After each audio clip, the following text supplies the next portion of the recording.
Hi, I'm Tracy Soltis, your leading health and nutrition coach and molecular biologist. I've consulted with hundreds of people around the world on their human journey. So if you're a seeker looking for answers, information and knowledge, you'll find it here. Come on a journey with me as I explore the science, the physical body, and the cognitive and energetic space of what it really means to be human. All right, welcome back everyone. Now I've got a very special guest with me today. Her name is Dr. Josephine Muir. She's the CEO and co-founder of Noisy Guts, which is a Western Australian gut health startup on a mission to radically improve global gut health. Josephine has led Noisy Guts from spin out to startup, extracting intellectual property from the University of Western Australia in 2020. She's raised $2.5 million, well done, during a global pandemic from angel investors and research grants to assist with commercialization. She excels in strategy and fundraising, along with startup hustling, wrangling, and problem solving. I love that so much. Noisy Guts has recently launched its first business-to-consumer product, the Superflora gut-friendly shakes, which you guys might have seen. Actually, I did a little post on that a couple of weeks ago, so check that out. Josephine's goal is to make Superflora Australia's favourite shake, and I have no doubt that it will, it will, Josephine. In addition to Noisy Guts, Josephine is on the board of Donate Mate, a registered charity that raises awareness about organ and tissue donation. When she's not busy doing all of these amazing things, she's also a beautiful mum, carer, and novice runner. And she's in her training to do her first marathon. Oh my gosh, that's so exciting. Welcome, Josephine. I'm going to call you Jo from here on, if that's okay. Excellent. That's great. I'm pleased we can nerd out together today. I know, I'm very excited. I'm going to try and contain my excitement because you know that we've had a chat about all of the things that you do in a previous meeting that we had. And you've worked very closely with Professor Barry Marshall, who we're going to have a quick chat about as well. And being an ex-SciTech person, and most people will know SciTech here in Western Australia is the science education place for kids. I completely nerded out all the time talking about Dr. Barry Marshall. So fancy you guys working together in a team. Indeed. He's just such a marvel. I love the way his brain works. I met him kind of socially through some friends and then started working for him about 5 years ago, running his research centre. And I just loved being the person he would come to with all of his crazy ideas. And some of them were very crazy and some of them would go into the recycling bin at the bottom of my desk. But I just love the way his brain works. Just, gorgeous. So let's chat about that. Let's talk about you. Who are you? Where did you come from? How did you get to where you are right now? Tell us everything. Oh my gosh, it's a really convoluted story. But I'm a Perth girl, born and bred. But I left when I was 21 to study at Monash and Melbourne and Princeton, and I ended up spending 13 years at university just collecting degrees. But what I really love is really impacting people's lives and changing the world. And that's why I'm attracted to really big thinkers like Barry Marshall, because it's not just their little backyard that they are interested in, they're really interested in global change. So when he asked me to come and work with him, I just jumped at the opportunity. Because of the impact that you can have with some of his amazing ideas. And let's chat a little bit more in depth about that, because what is the work that you guys are doing together? Well, this all came from a back of the envelope crazy brain fart. So Prof was at an innovator event. It's the Innovation of the Year award that happens every year. It's just such a great event. It's one of my favourites. And he was listening to an engineer talk about some technology that he had invented. And there were these tiny little microphones that you put into the basement of a building, into the foundations of a building. And what these microphones do is they detect teeny tiny sounds of munching termites. Wow. So there's Prof sitting there over dinner with a napkin drawing this idea, like, what if we could listen to gut noises? Yes. What if the gut has a secret language and we just haven't learned what that language is? And this is a prof that decides at the age of, 65 that he wants to speak fluent Mandarin, so let's just go do classes. Yeah. So he's thinking that maybe just because we don't understand the language of the gut, maybe there's a pattern. Maybe we should all just start speaking gut. So that's where this idea came from of, and he comes to me with these crazy ideas and I listen to it. On a napkin, by the way. I remember you telling me very specifically that this idea came from a napkin. Just a wild idea. And some of his ideas, they can't go very far, but this one I thought, wow, this is kind of interesting. So we were literally at Bunnings and J-Car trying to get microphones, putting them on stomachs, and the Marshall Centre's a funny place because you can't walk down the corridor without someone asking you for bodily fluids of some sort. It's very self-experimentation. Love it. And as I was the resident person with irritable bowel syndrome, which, up to 1 in 5 Australians, so not that unusual, but because I had IBS, it was like, why don't we start listening to Jo's stomach? And so we spent many years, in fact, just trying to work out what are these noises? Where do they come from? What do they mean? Is there a language? Is there a pattern? What can it tell us about our digestive system? And could we use it to help us differentiate between someone who has a healthy gut and someone who has irritable bowel syndrome or inflammatory bowel, Crohn's, colitis, celiac? So we started with this crazy idea and then thought, wow, what if it could unlock secrets into how the gut really works? And let's go a little bit more into that because there's so many gut health issues in our society at the moment. I know that I see that heaps in our clinic here. And so what are some of the most common gut health related issues that are coming through at the moment with people?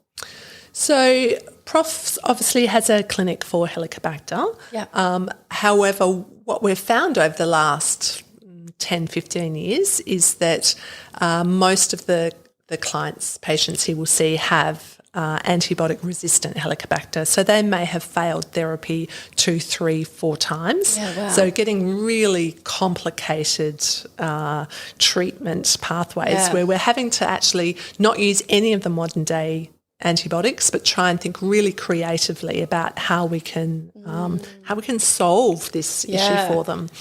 But a lot of people will come to someone with a brain, with a Nobel laureate brain, with other gastro issues. So one of the cases was a young girl called Mary.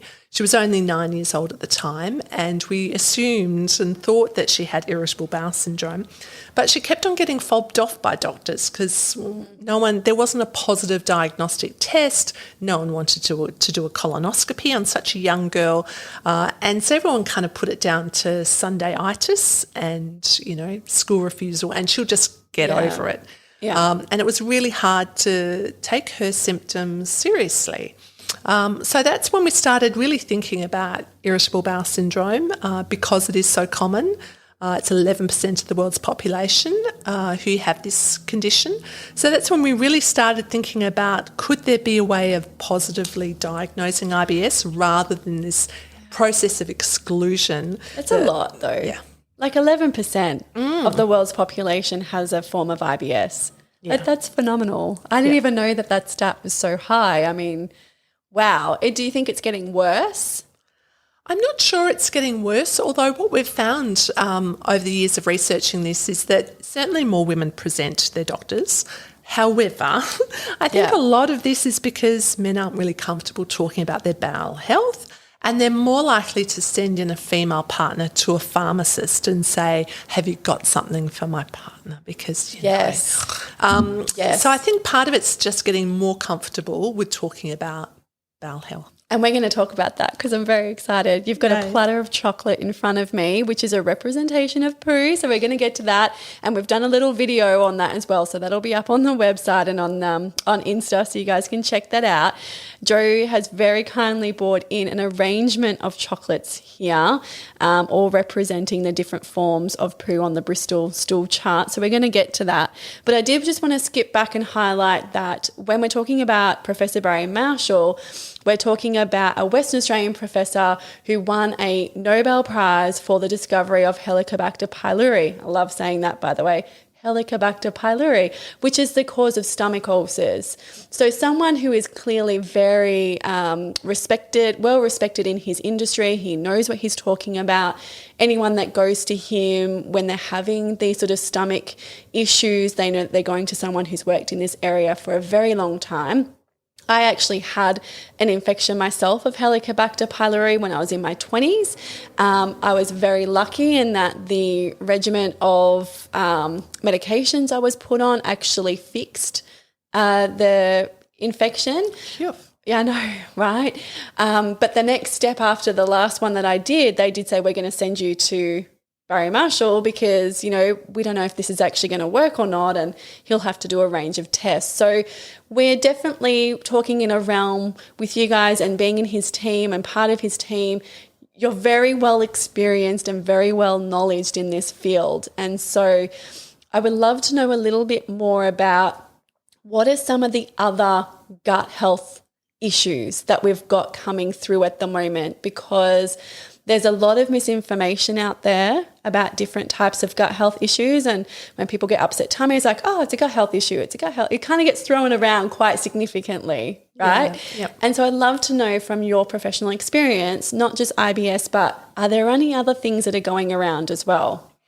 Look, we really focus on IBS, IBD, so inflammatory bowel disease, so Crohn's colitis in particular, and celiac disease. So really they're the ones that we try and focus on because either the treatment options aren't great or incomplete, or because there isn't a clear diagnosis for them. And that's what we do in the labs. We're trying to work out, is there a better way of diagnosing these types of gut health issues? Is there a better way of treating them? We certainly have been playing with the microbiome in our poop and having some fun with that, although very tricky to do and very tricky to do until quite recently because we didn't have the type of machinery and equipment in Western Australia, which meant that we could really analyse what was in our poop. We were having to send samples either over to Queensland or over to the US. And as soon as you start freezing and defrosting poop samples, then that clearly impacts the microbiome and you don't get such great results. And let's nerd out a little bit. They just explode, right? So we have had that equipment here now for about 2 years, which was a great effort, fundraising effort to try and get that type of equipment in Western Australia. But that really slowed down a lot of our progress. Yeah. So let's talk about your research. So how did it go? And did you have any sort of outcomes or any kind of direction on where it might lead to now that you've done this research? I mean, we're going to talk about this amazing shake as well. So the first thing we needed to do was try and work out how do you actually record gut noises, because our bodies are really noisy things. Our heart and lungs make a lot of noise, and if you put a really powerful, acoustic microphone on your body, you can actually listen to blood going through blood vessels. Oh, wow. Yeah. So we had to try and work out, are we actually recording gut noises or are we recording something else? And then you have all this background noise. Even in this beautiful room, you can hear things going on, whether it's the air conditioner or cars going past. So we had, so that was our first technical challenge of how do we just record gut noises. Can I ask you, did you have to pull in other specialists, so like a cardiologist and things like that, to kind of eliminate certain noises, or? Not so much, but we did have to go and find some acoustic engineers that aren't readily available. And then for every noise, we had to get a gastroenterologist to check that noise was a bowel sound and not something else. So it was really slow and painstaking. But what it did allow us to do is to work up a library of gut sounds. So we were able to classify the different types of gut sounds. So, you might find that when you're lying in bed at night, your stomach goes and starts making some crazy noises. Those ones are the ones that we're most likely to hear with our ears. But in actual fact, if you were to put a microphone on your stomach, there are lots of different types of gut noises. A lot of them are just these tiny little pop, pop, pop, pop noises. Yeah. Some of them are continuous sounds, some of them are harmonic, some of them are bursts. So we were able to classify for the first time the main types of gut noises. And this hadn't been done before. So we were having a great time. You were, and you were a guinea pig for this, right? Yes. So how did that feel for you? Because you're like, Jo, come on, you've just had lunch. Come on over here. We're going to strap you up. Look, I learned very quickly, particularly when we had a team of acoustic engineers, that you can't be too embarrassed. So I would keep a very detailed diary of what I'd eaten, of how, of my bowel habits. And so you certainly couldn't get, too precious because if I did, have a flare up because I'd triggered my IBS and was having diarrhea episodes, the team would just go, yay, that's great, let's get in there. And it was like, oh, great. And sometimes we would try and work out, well, what can we do to actually trigger a flare-up? And I would be, it's okay, I'll eat the McDonald's. Just get me a McDonald's and one of those, those ice cream shaky things, because that will trigger me, within 2 hours. So there are some times I just had to take one for the team. Yes, I was about to say, you really took one for the team. Are you really taking it for everyone else who's suffering as well, right? This is research for other people. Let's not forget that as well. This was pain endured. At one point, I remember we were trying to change our protocol, and we thought, what would happen if we gave people a 2,000 calorie meal with a lot more fats to see if we could trigger responses. And my co-founder Mary and I both put our hands up, and actually we couldn't. Whilst the data was fantastic, it was really hard to get through a 2-hour recording because halfway through Mary was like, "Stop! I've got to go to the bathroom." So we did. Look, we learned an awful amount about our gut noises, what could trigger an event. And I'm going to play a couple of these now. Oh, so, courtesy of my stomach. Yes, these are actually from yours. So I'm going to be really quiet. I'm just going to put this up to the mic now, and we're just going to play this. So that was the first one. I'm going to play it again just in case you guys didn't hear it, because it does only go for 2 or 3 seconds.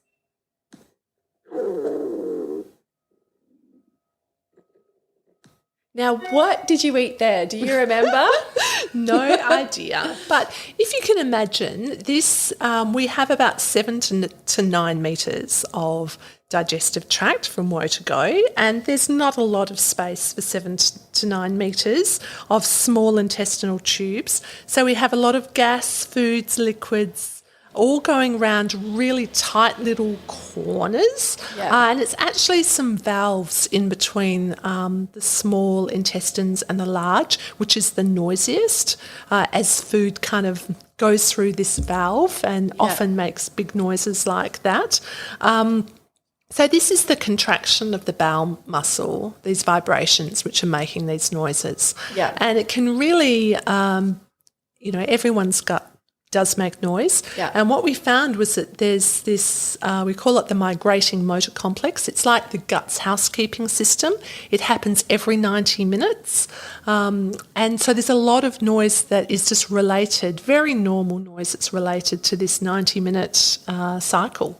That's so fascinating. It really is. So it's just going through and it's just cleaning out, or is that what it's doing in there? Yeah, I mean, it has a lot of work to do to digest food and move food along.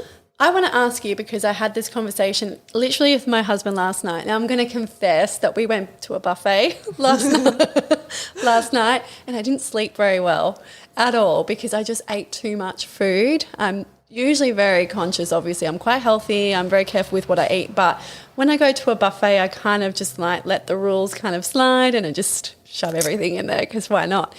Now, how long does it take for a meal to kind of go through the intestines until it's fully digested? Oh, I wish there were an easy and single response, but there isn't because there's so much individual variability on that.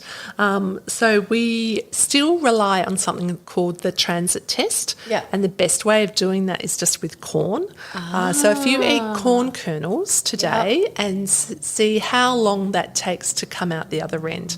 Now, for some people, that can be as fast as 12 hours because they have their migrating motor complex. It's just quick. It's just super speedy. And there it is for people who are more constipated and they're just naturally more constipated. That could take 72 hours and that could still be considered normal. So how long do you take to digest your foods? I'm not really sure, but I suspect your stomach was working overtime. It was definitely working overtime. It was not happy and it kept me awake.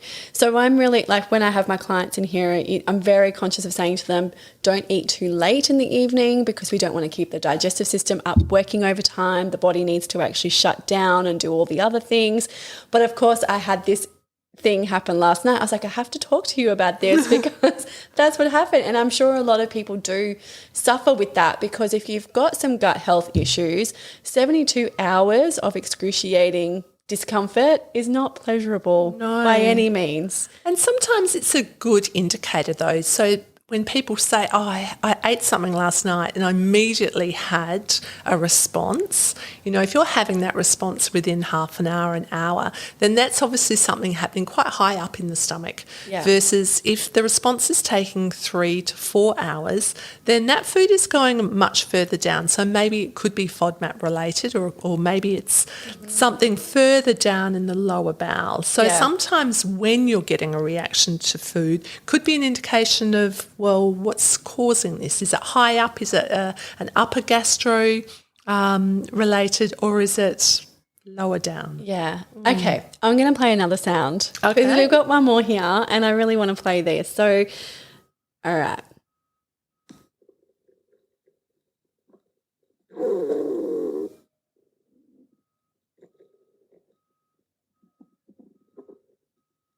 Wow, that one was a really loud one, wasn't it? So it's actually those little pop, pop, pop noises that are actually the most common type of gut noise, the big growling, rumbling grumbles. While we hear them most often because they're loud, it's actually those little ones that we can barely hear with our ear that happen almost constantly. Yeah, and people do freak out a little bit about the sounds that their gut makes, which they shouldn't because it's all very normal. Like all of these things are very, very normal. It's part of the healthy digestive system for things to make a sound.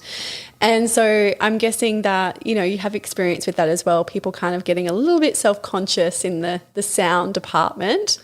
Oh, look, we've all been at a lunchtime meeting and perhaps didn't have enough breakfast and then, it's your stomach that's making very large noises. I had a massage the other day and my tummy was grumbling. I went for a massage and it's nothing worse when you're trying to like relax and all you can hear is your stomach.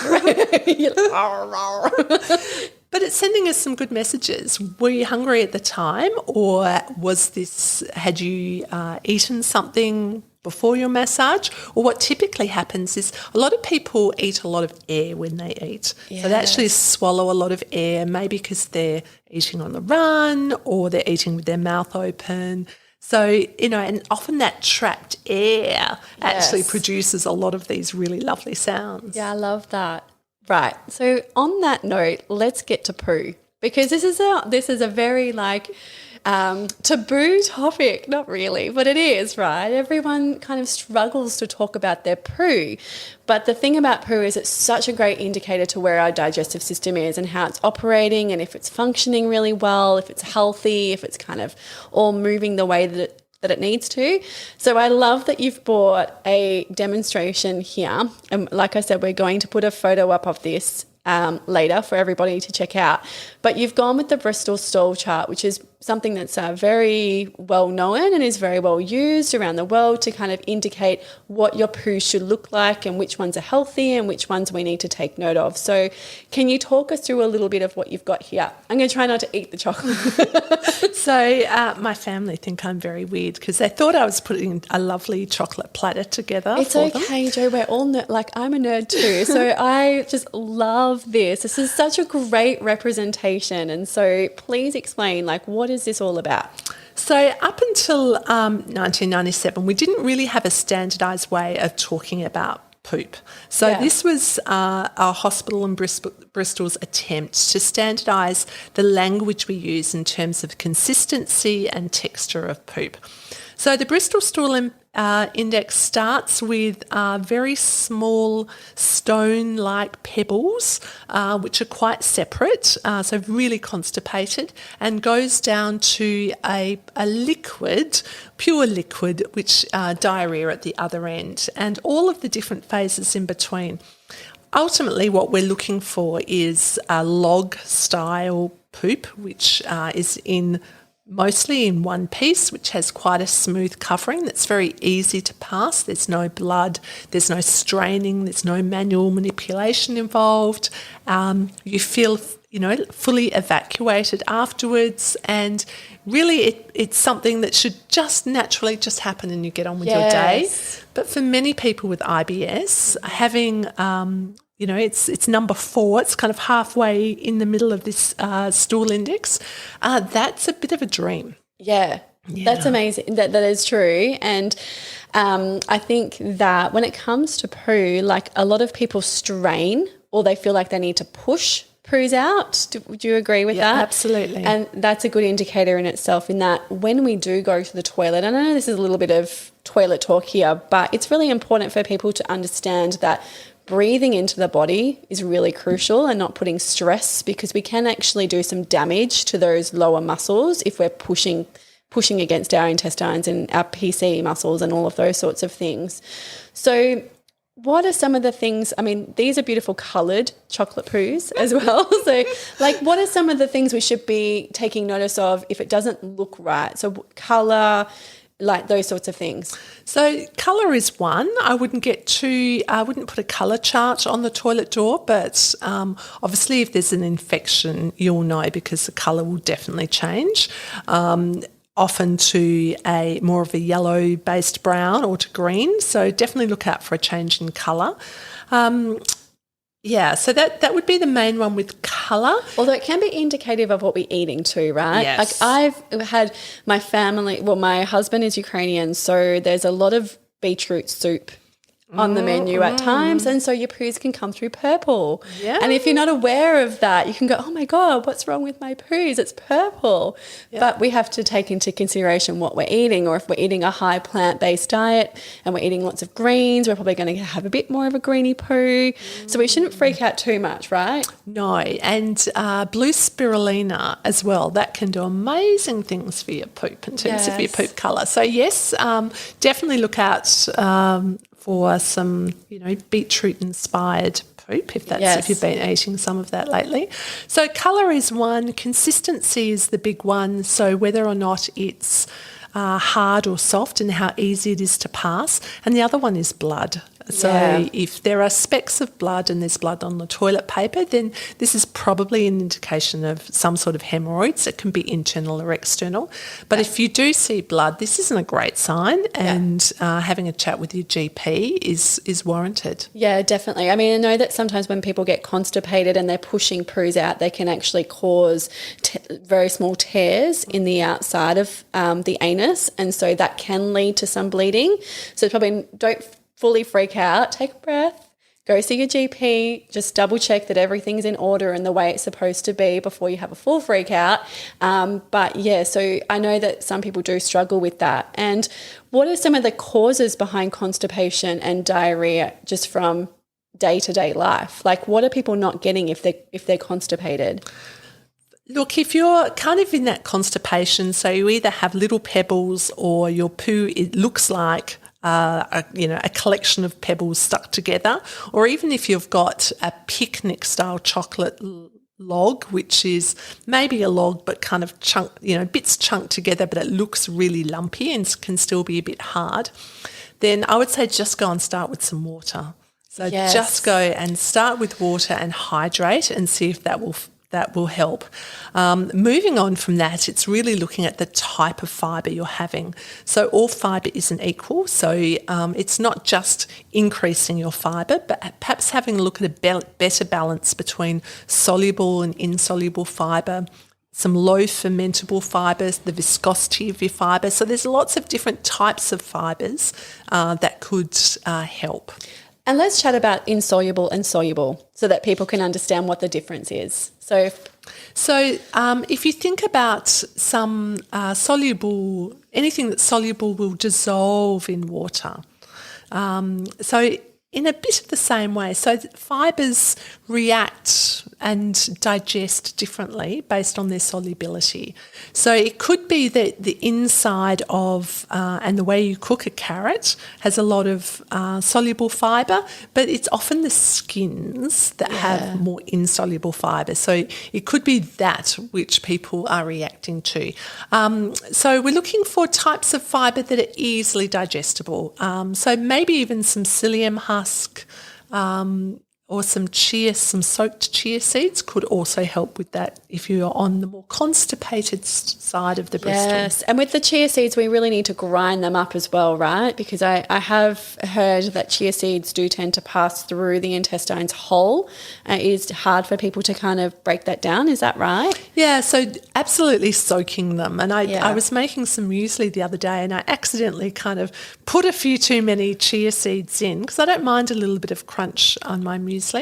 But actually I found it really hard to digest because they do absorb and, they absorb a lot of liquid, but that's liquid that they're absorbing in your bowels. Yes, so it can actually, you're trying to increase your fibre to help, but in the process I probably made things worse. You're drawing all of the water that you actually need into the chia seeds and they're expanding and then you're getting an issue in the gut. Yes. So allowing them to soak in some yogurt, some dairy-free yogurt and lactose-free yogurt, that's much better. Same with linseeds because sometimes people get these diverticulitis little pockets because the seeds can be, and sunflower seeds, pepitas, they can be quite sharp. Yes. And so they can really stick into... But it helps to blend things a little bit up, right? If you're being mindful and you are actually chewing quite efficiently, which most people aren't. No, they don't. Yeah. How many times should we chew? Oh, look, no one's going to sing happy birthday over and over in their heads while they're eating. Yeah. For me, what I really am trying to do, which works, is if I put down my fork between mouthfuls, that slows things down and helps me be mindful. So it's not so much about chewing 20 times because, that could differ if you're having mashed potato or if you're having something tougher, but just trying to eat more slowly. And I think if you've had a lot of brothers when you're growing up, you tend to eat quickly because otherwise they pinch your food. Pinch your food. I feel some maybe we have a chat about this maybe on a separate episode, Jo. Yeah. So I do tend to eat very quickly, but I find if I put my fork down between mouthfuls to finish the mouthful before I quickly shove in the next one, that works. Yeah. But social distancing at restaurants has worked quite a treat in my family because they can't easily grab stuff. It's get over there. Don't social distance, please. 1.5 meters. I'm eating. Yeah, I love that. Yeah. We don't share food. Let's go down. Let's go down the other end and talk about the diarrhea. So we've got the runny poos. What's happening here? So what are people potentially lacking if they're having diarrhea? Now I know that we've got some mental kind of connection there with the gut as well. So it can be stress related. But what if we're just talking about diet? Yeah, look, toward the other end of the Bristol stool chart, we're starting to get mushy. The log is less well formed. It might come out in little bits, and then eventually at the real end, we've just got liquid. And I think one of the things that I think confuses people when we talk about poop is when we think about the poop emoji that we all use on on our PCs, it does look kind of like it's Mr. Whippy. It is Mr. Whippy. Who thought that was normal? No. But I guess it has a smiley face on it as well, Yeah. so maybe it's not so normal. But with diarrhea, look, sometimes this could be, particularly if you've got diarrhea predominant IBS, colitis, which often has diarrhea. The migrating motor complex, it's really, really quick. Yeah. It's happening so quick that it often passes a few phases. We're not getting good digestion and things are just coming out the other end in liquid form. So often having, amazingly, psyllium can often work for both constipation and for diarrhea because it just allows the stool to form a little bit better, to stick some of that liquid together so that it comes out and we can get it pushed more toward that normal phase. Yeah. But for most of the diarrhea predominant patients we see, it's because they are reacting to certain fermentable alcohol sugars, FODMAPs, and unfortunately one of the most common outputs is diarrhea. Yeah, and it's so stressful, isn't it? Yeah. Like it can be really embarrassing for people as well. I know some of the clients I've had come through as well. It does affect them quite significantly when they're having to worry about how their digestive system is going to react after meals, and they can feel quite embarrassed. Look, a lot of the patient surveys that we did, we just heard horrible stories of people who were really afraid to travel and their families were desperate to go skiing or even to go just for a picnic, but just not knowing that process and how it would go, whether there'd be a toilet nearby. Yeah. We have a lot of our older clients who end up wearing adult protection, adult underwear. I'm not sure what we call them because I don't like the word nappies, but adult protection so that if they're caught out, it can be really disruptive. It can be really embarrassing. Yeah. But I think not taking anything away from those who suffer from constipation, I think with diarrhea, it can just leave you feeling so wiped out. Yeah. It's just really draining. Well, it's the body actually instinctively using what it's got available to flush something out that's not supposed to be there. Yeah. So it's drawing on the energy, it's taking all the liquid, it's removing it from other organs and other systems in the body, it's flushing it into the intestines, it's trying to get this out. Whatever that is that's really causing havoc, it wants to flush it out as quickly as possible. So there's a great honour there, I guess, in that the body's working to get something out, but at the same time, it really is quite disruptive to the brain, the heart, the liver, all of the systems, our blood, everything, by trying to get this, whatever this is, out of the body as well. Yeah, and often leading to dehydration, your electrolytes then, you end up getting a little bit skew off, and it can just end up feeling, having a very sore bottom. Yes. But you can just end up feeling really grotty. Yeah. So let's talk about how we can flip that around, because you guys have come together and you've created this amazing product that is a great benefit to people who have IBS and who are going through all of these struggles. So can you tell us a little bit about how your research has, and taking into consideration everything that you guys went through with working with other people, how you formulated this beautiful product? So when we were listening to gut noises, we would listen to people's guts fasted, and then we would give them a standardised meal, and then we'd listen after they'd had that meal. And to make sure that the meal was standard amongst our whole sample, we used a meal replacement shake. The problem with most meal replacement shakes, after we started looking at them, I'd never really been a shake person before, is that they had so many nasty ingredients in them. There were a lot of shakes which would just have really high fat content or enormous amounts of sugar. But then it turned out that a lot of them had ingredients that would trigger gut health symptoms in people with IBS. So things like inulin, or perhaps it was a stevia, like a really metallic aftertaste, or perhaps it was just lots and lots of fructose or lactose. So we were finding that people with IBS were reluctant to come in to do our study because they'd have to have this meal replacement and shake. Were scared. And they were scared. I'm like, oh, great, because this is going to trigger my symptoms. And that could be 2 or 3 days out for them. So it was a really big ask, even though we were financially reimbursing. But we didn't feel great either in terms of the ethics of, hey, we want to listen to your gut noise and, and potentially we could be, causing discomfort, because we talked about the 72-hour thing just earlier about how it could take that long to pass through. So that sort of discomfort is a big commitment. Huge. To go through. And because I was experimenting on myself, the whole team was experimenting, I was really feeling the effects of this. Yeah. So I started experimenting with a shake that wouldn't impact me as someone who has IBS, and found that if we got rid of a lot of the artificial ingredients and a lot of colours, flavours, additives, immediately that made a big difference. If we cut down the sugar and just used a natural source of sugar like maple syrup, which doesn't have a lot of fructose and fructans that a lot of sweeteners do, and if we have really good, mostly soluble, but some insoluble fibre, along with some clinically validated probiotics, then not only could you have a pleasant tasting shake, but you could have something that was really functional as well. Yeah. And it was a meal replacement, right? So if you're on the go when you're really busy and you don't have time and you're really stressed out about triggering your gut into having an episode when you've got a really busy day, at least you can rely on this product because it isn't going to cause those problems.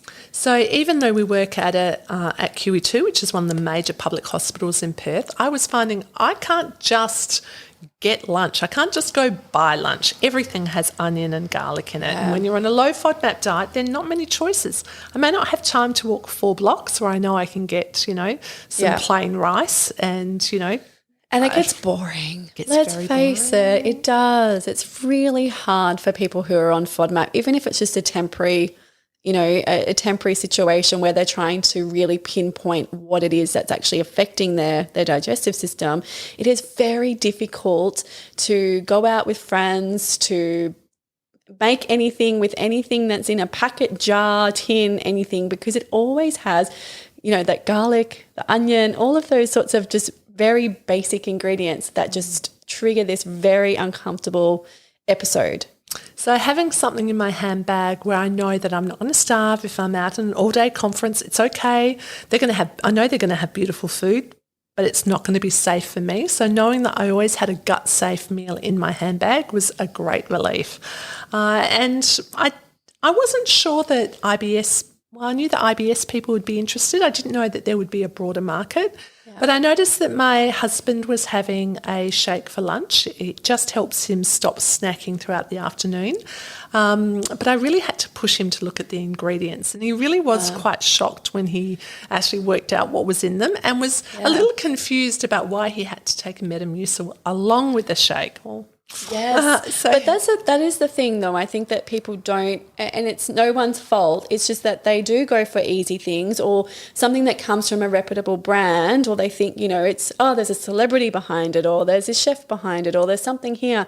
So they go, this product must be good, and they don't check the ingredients. But when they do, they realise they can't read half the things that are in them, and they're not supposed to because they're all chemically altered, processed ingredients, and the body just isn't capable of breaking it down. And so you've got this situation where you're drinking this meal to kind of get the quick fix of filling up and being able to continue your life, but your body's then having to break down all of these molecules that don't make sense to it. And it's like, what am I supposed to do with this? Like, I don't know what to do with that. And how do we process this? I mean, I know that's very theatrical, but that's how I kind of like to think of it. When people are actually drinking certain things or eating certain foods, there has to be some sort of level of understanding of what that food actually is and how it's going to be received by the body.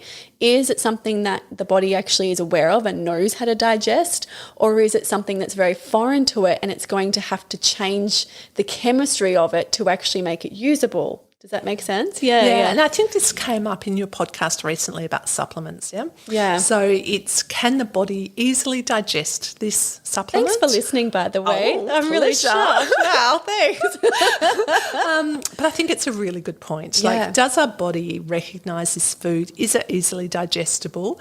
And is it going to be able to easily digest and absorb and make the most out of the nutrients so that we can get our poop into that lovely middle. And we're getting the beautiful nutrients we need too. That's the thing. And I've tried the shake. Thank you so much. I know you guys gave me a little sample. It was beautiful. Excellent. And I actually threw some berries in there. I don't have to worry too much about FODMAP. So I had some regular cow milk, some ice, some of the powder, and then I added some, I think I might have added some ceremonial cacao to it, which I really loved, and some berries. So it was kind of like a chopped berry vanilla thing going on, and it was absolutely delicious. Excellent. It was really good. What I loved about it was naturally sweetened with maple syrup, because a lot of the products on the market use all those artificial sweeteners, and that does worry me. I do tend to kind of have a reaction to those sorts of products. So knowing it was maple syrup, I knew that I wasn't going to have a problem. So it was really good. Look, I normally know when people will like our shakes or not, because if they like caramel popcorn or lemon cheesecake flavoured shakes, then no, you won't like ours. Yeah. The flavour is quite subtle. We tend to use ingredients like the Valrhona cocoa, which has a beautiful dark, rich chocolatey flavour to it, and that's where we get the flavour from. But if people really like these overwhelming flavours and they sound like pancake mix or cookie doughs, then you're not going to like Superflora. You've got to question that though too, and you can always add stuff.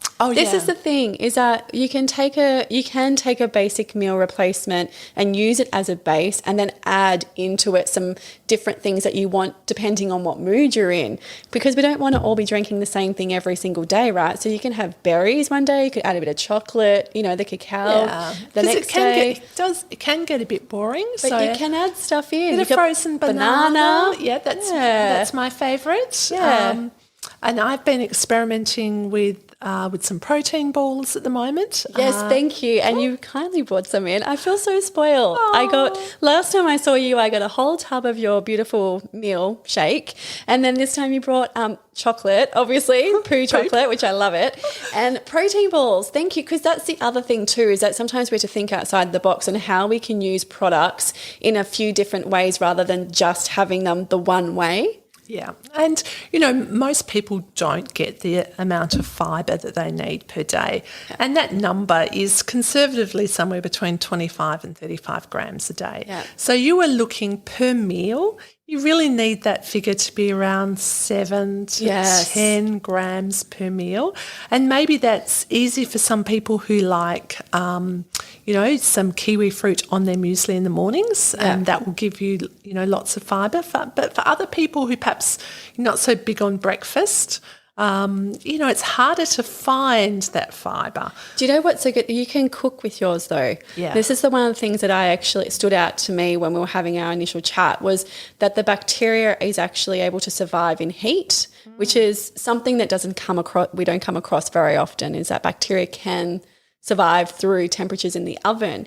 So, I mean, throwing it into a banana bread or into a cake recipe or something like that, if you want to have, so not only can you have shakes, you can have protein balls, but you can also make banana breads and things like that as well, right? Yeah, absolutely. So it can survive and still have really high efficacy rates up to 200 degrees Celsius for about half an hour. So, and after that, it still works. It's just the efficacy drops off a little bit. Yeah, which you expect. Yeah. So if people are interested in purchasing your product, where can they find your beautiful Superflora?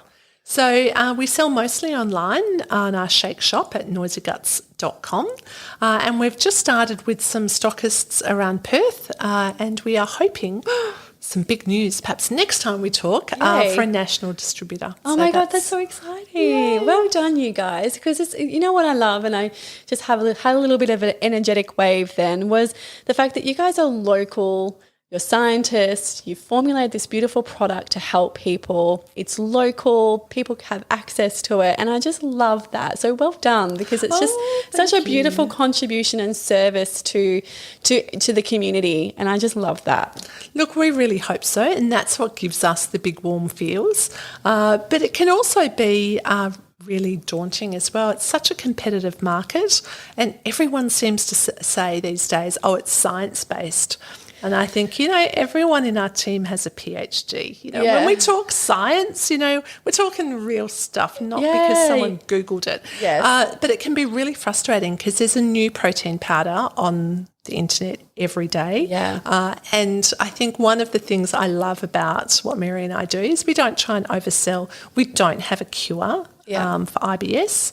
I only wish we did. But we'll never use over-exaggerated promises that this is going to fix all of your problems because we know that that's just not possible. Yeah. We've never met two guts that are the same. Yeah, but we have to keep perspective in that there are 7.6 billion people on the planet. Everybody has a completely different history and evolutionary kind of space and how we've all evolved.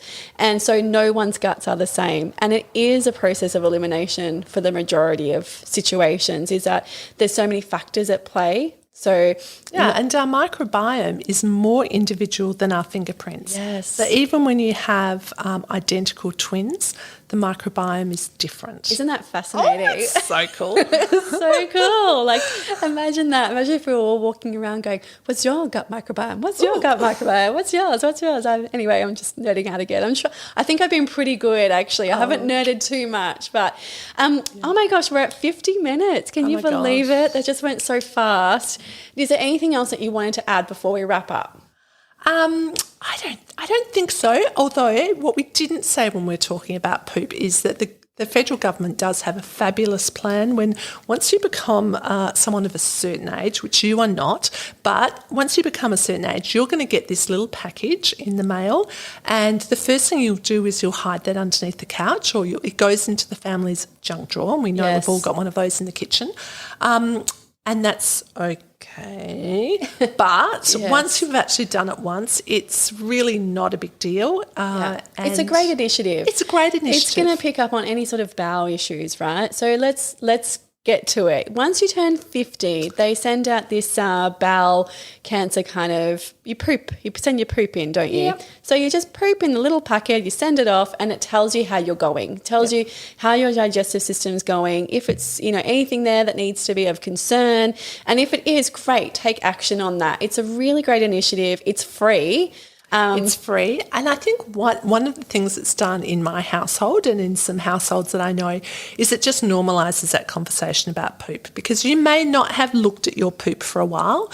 And I think what it has done is it's forced people to have a look at their poop, send it off. Oh, that's, maybe that is a little softer than normal, or perhaps it was a little bit hard to pass. Yeah. But it has normalised that conversation. So even if this bit of paper comes back and says this poop is perfectly normal, fine, there's nothing, there's nothing cancerous, nothing to worry about, I think it has allowed and opened that conversation with your GP. Should I talk to my GP about this? Was it a bit hard to pass? Was there a bit of blood? Yeah. And I think anytime we can talk about poop and remove the stigma, that is awesome. Absolutely. And just on that note, I just want to really quickly touch base on that topic of, breaking the cycle of topics that are taboo. So another one is the prostate cancer awareness for men as well. So we know that prostate cancer is one of the top causes of death for Australian men, and it's because they kind of neglect that area and don't go and speak to their GP and take action.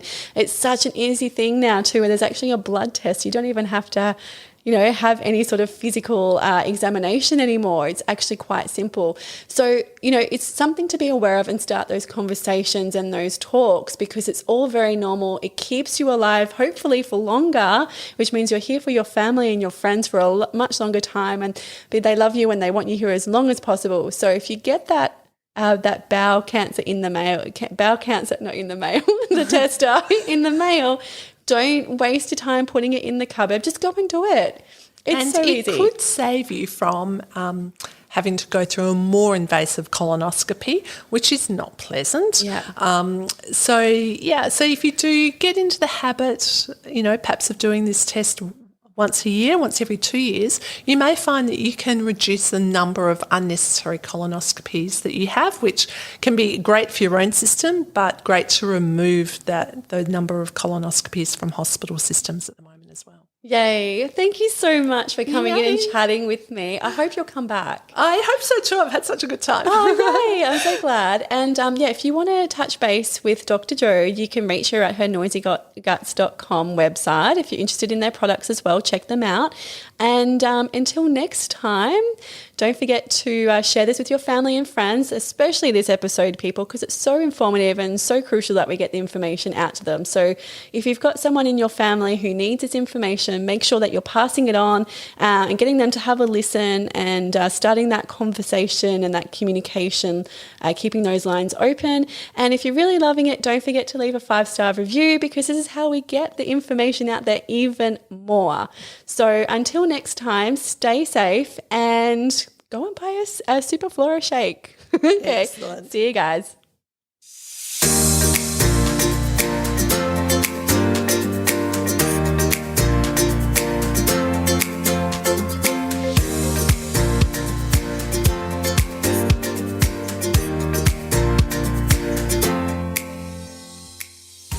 The information, views and opinions expressed on this podcast should not be used or treated as a substitute for nutritional, medical, psychological or other advice by a qualified medical health professional. Hosts and guests on the podcast express their own opinions, experiences and conclusions, and nothing on the podcast should be used to diagnose, treat, cure or prevent any medical conditions. The podcast is not intended to replace any medical or mental health treatment.